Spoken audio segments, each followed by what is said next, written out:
We're going to continue now with our video on the book of Acts, chapter 10, verses 34 and 5. And this will be called Acts 10:3 and will be in the seminary folder. Now, we got some very interesting things last time on God does not any regard for what is different in people. Now, or God does not take any person as they are different from any other. They're all the same. Now, the Bullinger Bible has this to say, where it says, one who takes people not seriously or not differently than one another, one who takes faces. Now, there's the first clue right there. Who takes faces. So it's people, yes, but not just people. It's their faces. How do they look? What difference does it make when you look at a person's face? Are they showing you who they really are when you look at their face? Or are they making their face look like they want it to look? So when you see them, you see what they want you to see. And this is where God is different. He's no respecter of persons. He doesn't care what you look like. You can't fool God. Now, here's another one. In some of the commentaries, as I told you before, I may have mentioned this, it doesn't say faces, but it also says mask.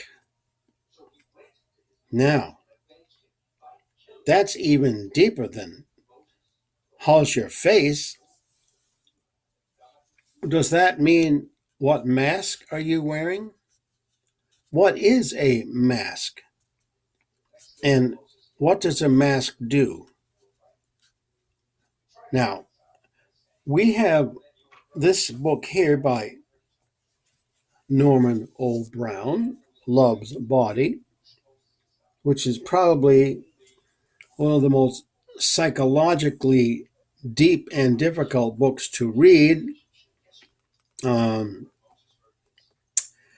because he is a little too brilliant for most people, but also he uses several ways of thinking that he tends to combine. For example, some say Love's Body is a modern Thus Sprach Zarathustra, which would be from Nietzsche.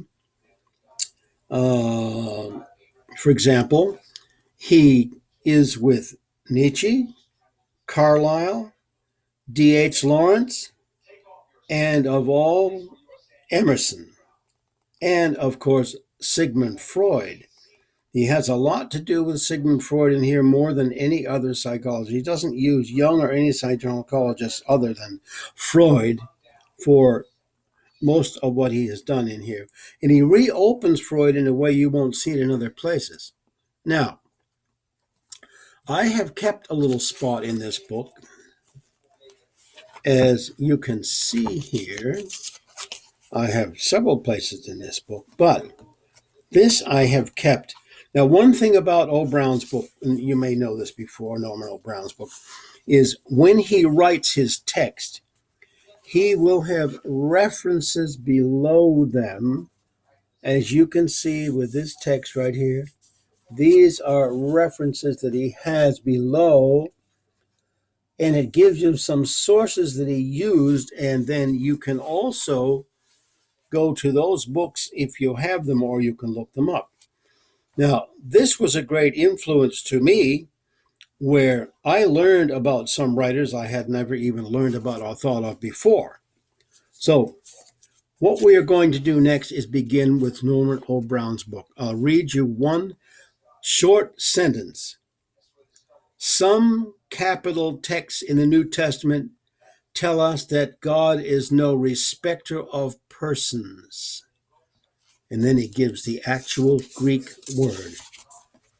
Next time, we will go on in Norman O. Brown's book and see how that gives us a deeper understanding of what God sees in us.